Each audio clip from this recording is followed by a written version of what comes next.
Hey everyone, how's it going? And welcome back. What flowers to sow in December? Well, despite the wintry cold and the dark days, on today's episode of Niall Gardens, I have got some really brilliant seed sowing recommendations to bring colour, fragrance, and most importantly, joy into your garden next year. Plus, I've got someone really pretty special with their one seed that if you sow nothing else, you have to sow this.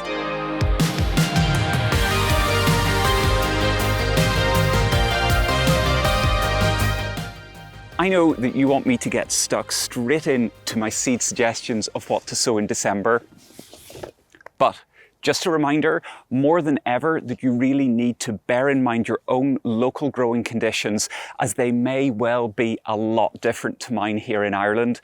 And of course, don't worry about writing down all of the plants as I go through them, unless you want to. You'll find my seed lists over at niallgardens.com and in the description down below. I've mentioned them before on the channel, but let's talk about snapdragons or antirrhinums. They really do evoke childhood memories, and I think they're plants that also give that lovely cottage garden feel if that's what you're into. When it comes to colours, they give that typical bright pop of colour in creams, yellows, whites, pinks, pale oranges, and even reds. But even better than that, many of them are bicolour for something that little bit extra. Get some seeds started now and you'll have lovely young plants that are going to give you a head start come spring, and of course then earlier flowers in the summer months. Oh, check these out. These are the remains of my echinops, and what were perfectly globular spherical blue flowers are now perfect little spheres of seed heads, and the skeletal remains, all of it, I think, just look brilliant. I'm going to keep them here all winter. But let's talk about the next plant. And my next suggestion is for a little flower that I'm willing to bet most of us know, but have never grown from seed before. I know I certainly haven't, and it's this, cyclamen. For me, I think these are just superb little plants in pretty much every way. Planted in a quiet corner like here, they're going to give your garden a woodland feel, but they're equally at home in a container, adding real punch. They have gorgeous little dainty flowers that face downwards with their petals swept up and back. Cyclamen come in such a range of colours: whites, pale pinks, strong pinks, and reds like this. But as well as the flower, I think the leaves are worth an honourable mention. They're heart-shaped, they have the most lovely form and really intricate pale markings on them. There are several different cyclamens, but the one I have in my hand is Cyclamen persicum. But when it comes to seed, I'd suggest trying Cyclamen coum or Cyclamen hederifolium. Give it a go and let me know how you get on. It feels like every month that I break my own rules and talk about things that aren't seeds, but I do always think that it's worth it if it's a good suggestion. And I've got two great suggestions for you now. The first is this Eremurus, or the foxtail lily, also known as the desert candle. I always want to talk about Eremurus bulbs, but check this thing out. Weird looking, isn't it? It's not actually a bulb. It's a fleshy root system, and you can see that in the very centre, there's the growing tip of the plant. I love, and I mean love, these plants. Great big knockout spires of flowers that can grow easily 2 meters tall. And the variety I have here is called Cleopatra, which is an incredibly popular one. And that's because the flower spikes, well, they're a real peachy, orangey, apricot-y colour. I've bought a lot of these for the garden. Get them planted now in the winter and they're going to develop and give you incredible flowers in April and May, a real talking point. But as well as that, I've got a beautiful Allium variety to share with you. Yes, you can get the standard globe-shaped purple Alliums, and a couple of months ago I recommended those little Allium spherocephalon, the little Alliums that have egg-shaped flowers. Well, here's another great one, Allium atropurpureum. It's another smallish variety. It grows to about 70 centimetres tall, but rather than the flowers being purple, they're a rich, winey, purpley, burgundy red. And better still, the flowers aren't globes, they're a different shape. They're more like an umbel with a slightly domed top. And the colour is just one of those perfect shades that looks great on its own and is a great foil for other colours. So you've got colour ticked off, you've got form ticked off. Just imagine the combination of these lovely, really dark alliums as well as the foxtail lilies, and you can see why I've chosen to buy both of them. I've mentioned Readly on the channel before. It's a digital magazine service that I'm personally signed up to, and I gotta say, I use it pretty much all of the time. And as a viewer of mine, Readly are offering you 2 free months of the service so that you can go and give it a try for yourself. I'm starting to think about planting up a new little area of the garden, and I love making plant lists ahead of time. You can also read into that actually I just like staying indoors when the weather is rubbish at this time of year. So when it's like that, I'll go inside, I'll browse all kinds of magazines, writing down my ideas, thinking about how combinations are going to work, and pretty much dreaming of what I could possibly create. I'm wanting to create a mix of perennials and grasses, so I've picked out these stunning perennials. And as well, I've picked out these really nice grasses. I can consider them, I can covet them. And you know what? Sometimes I just read magazines about things that I love, like Trail Magazine for hiking and adventuring, or even Airliner World, because I do have a bit of a thing for commercial airplanes. Having such a wide range of magazines, not only gardening ones, is just great for that. If you're not quite sure what a digital magazine service is, it's basically like any other online streaming service, except for magazines and newspapers, where you have unlimited access to over 6,000 titles, whether they're national or international.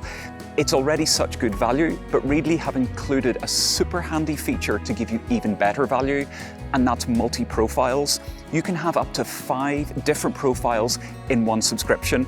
So for instance, I can enjoy all of my gardening magazines, and Kenny can read all of his own choice of magazines to his heart's content without us having to pay for 2 separate accounts, which is really nice. I do truly use Readly myself and can really recommend it. I love that it reduces paper use, it reduces waste, and it reduces emissions from deliveries and transport. And you know what? It's actually just really convenient.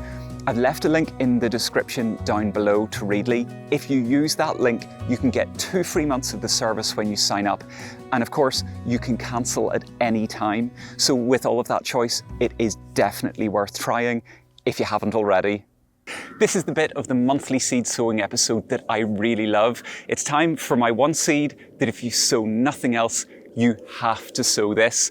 And all this year, I've been getting some really great YouTube gardeners to help me with their own recommendations. Well, this month, I've got someone based a lot closer to home. They happen to have a lovely garden in the Irish countryside, just like I do, and I happen to know them rather well. Can you guess who it is? It's Kenny! Hello! This is my one seed that if you sow nothing else, you have to sow this. It's pelargoniums! Pelargoniums! So right now you can sow pelargoniums, also known as geraniums, and they're quite easy to germinate if you sow them in small pots of compost and just gives them a little bit of warmth at this time of the year. We both already grow pelargoniums here. We've got some in the house, and you can grow them outside as well once the weather gets that little bit better. Pelargoniums produce lovely flowers, and you can get them in whites, pinks, reds. They're lovely colours, and they do have those very distinctive leaves that when if you give them a rub, they give a lovely musty smell. They smell like my grand's house. It's just a bad idea. And the leaves are great, and the leaf patterning is really nice. The plants will take a lot of neglect, unlike most things, and you can grow them as indoor house plants or grow them outside once the weather starts to warm up. I happen to think you should grow them. I think Kenny thinks you should grow them too. Absolutely. So you got to agree, pelargoniums, good choice, right? But onto something else, and it's Laurentia, which can be sown now. And I do have a sneaky suspicion that not that many people are going to recognise the name, but they will recognise the plant as soon as they see it. Laurentia forms lovely mounds of fine foliage, which actually, the foliage really reminds me of, you know, those frizzy salad mixes that you get? But then it covers itself in dainty little purple star-shaped flowers all the way through the summer.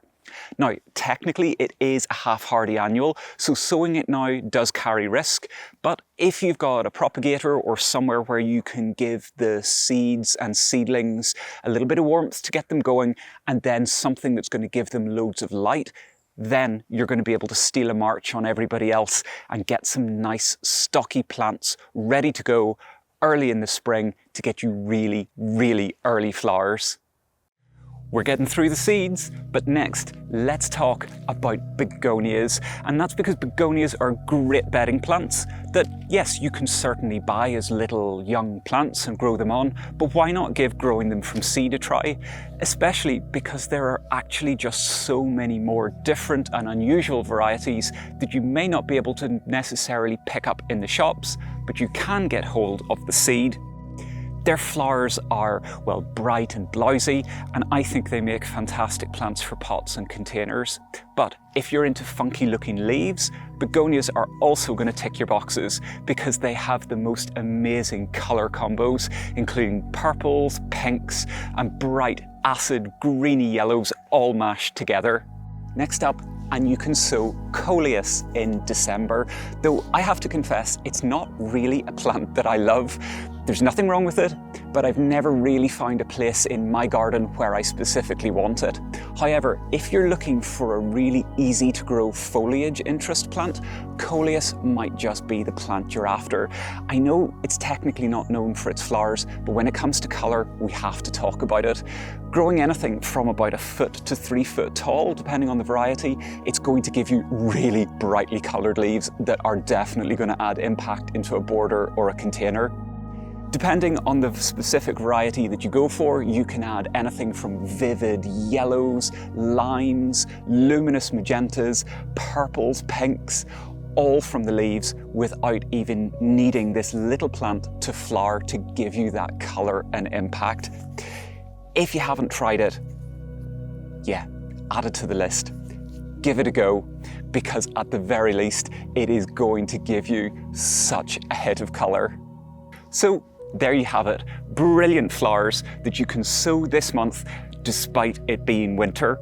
But remember, sowing seeds in winter is very much optional. Yes, it certainly can be done successfully, but it doesn't have to be done. So do not feel under pressure. This time of year can be busy enough as it is. If you want to give it a go though, it's vital that you watch this video first, where I explain 10 things that you absolutely must know before you start sowing your seeds in winter. And until next time, see you later.